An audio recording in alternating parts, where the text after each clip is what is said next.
Hi guys, welcome to this plumberparts.co.uk video. A couple of weeks ago I was lucky enough to go and visit Adey, where they test all the heating system water that you guys send in to make sure that the system's like in a good nick, so there's no like metals and bits and bobs like that in there. Sorry, my throat's gone. I'm sitting here with the legend that is Big G. He's having an absolute great couple of days. He's killed loads of mice. He's just giving it the beans at the moment, aren't you, mate? So anyway, I thought I'd give you a little intro to that. So we popped down to their testing place in Kent. They allowed us to come down and film, interview some of the scientists and stuff. And it was actually a really, really interesting day. So here's the video that I made of that. I hope you enjoy it, guys. Please remember to subscribe and follow us on all the usual places: Instagram, Facebook, Snapchat and Twitter. Anyway, have a great day, guys, and I hope you enjoy the video. Remember to hold tight. Hi guys, welcome to this plumberparts.co.uk video. Before we start, please subscribe to our videos. You know that's the most important thing to do. Today I'm here at the Adey Research Centre, where they do all the research for their chemicals and also test the doses that you guys have sent in from their heating system. Let's go and meet the team and have a look around. Hold tight.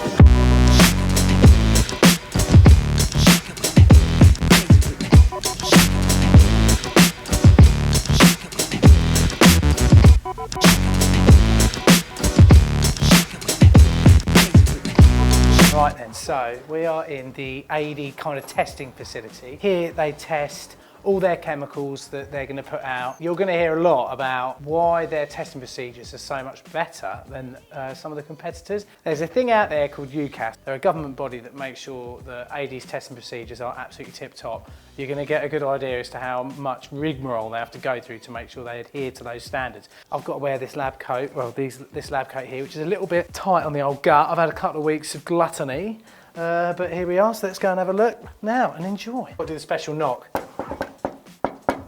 There, I told you the special knock works. Right then, so I've done the special knock on the door and Mo has very kindly let me through into the chemical performance testing area, is that right? And so what's the sort of work that you get up to in here then, Mo? We test our products for corrosion performance, for compatibility with non-metallics and also for scaling tests.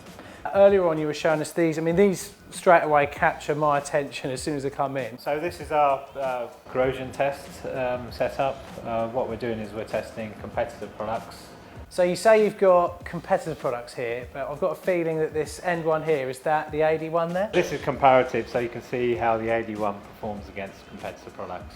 What have we actually got inside here at the moment? What are these slides or whatever that's spinning around? Those are the metals that are used in the system. So you have copper, mild steel, brass, aluminium, stainless steel, and they're spinning around to create the flow conditions in the heating system. And you said earlier on that they're also heated up and heated down as well, to sort of show the heating cycle of a heating system as well. And how long is the test on one of these? This test will run for 2 weeks. So after these have been tested and taken out, where do they go then? So each metal coupon is weighed before, and then afterwards we take off any corrosion products and it's weighed afterwards. That gives us a mass loss, which we convert into a corrosion rate for each metal in each condition. So I suppose for the layman plumber, it's a reading of how much corrosion can happen within the radiator. That's right. And how much your inhibitors or competitors' inhibitors work up against that. Right then, Mo, so we've had a look at these here. You've done the spinning test on the machines just over there, and they've all been rinsed down. What is Eva now doing? So she's looking for pitting corrosion. So when she looks through the microscope there, she's seeing this pitting corrosion. What's that being caused by? So that's been caused by an inhibitor that's been used in that test. So have you got a comparison between yours and the competitors on one of those slides? Yeah, so that's a competitor. You can quite clearly see the pits on there, and that's one of our test coupons, and that's clean. Cheers, Eve, thanks for that. Right then, Mo, so where are we going now? So now we're going to the water testing laboratory where all of our water testing samples are tested. Okay, so if I'm out on the job and I get a water sample that I want to get tested by Adey and send it in, this is where all that testing will happen? This is where it happens, yes. Okay. Okay then, Nikki, so we're in the water testing department and this is where samples are sent in by engineers like myself. Yeah. So what do you do with those samples once you've got them? So we receive the samples, we unpack them, they get loaded into boxes, then the samples are then distributed between 2 technicians. One technician tests the metal content of each sample, while the other tests conductivity, hardness, chloride and pH of each sample. Right then, Im, fire away. Alright, so this machine here is called an inductively coupled plasma optical emission spectrometer. or ICP-OES for short. Just say that again, I want to hear it all again. Inductively coupled plasma optical emission spectrometer. Exactly, I mean, what else are you going to call it? How does it work Why not? and what does it do? Alright, so what we have in here is we have a series of tubes which carry various fluids, be it the rinse solution, any samples we've got, or anything we need to calibrate or check any of our samples. It then gets what's called nebulized, just basically turned to a fine vapor, and then it'll get pulled up through this lovely bright little thing here into the plasma. Now plasma is argon gas which is being spun around by lots of little magnets, which then heat it up to about 10,000 degrees or so. Or, as I was told earlier, the surface of the sun. Yeah, good. So what happens when the sample actually goes through that is it gets so much energy from all that heat that it tears itself apart into its individual atoms.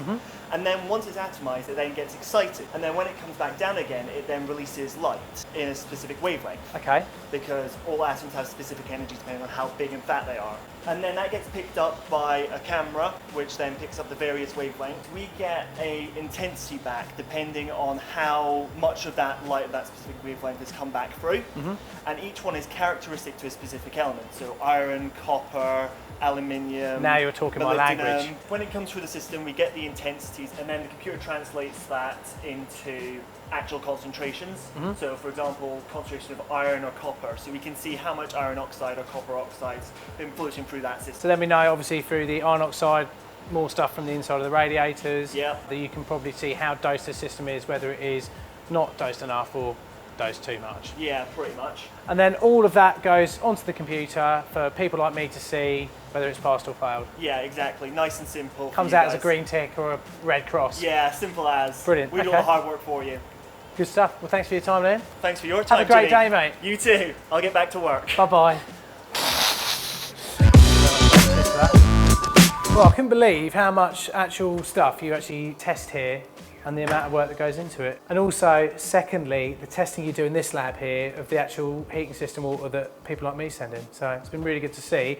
I look forward to seeing the magnets bit one day. Should we go and grab a bite to eat or a quick beer? Yeah. Come on, Why let's not? go. Let's go.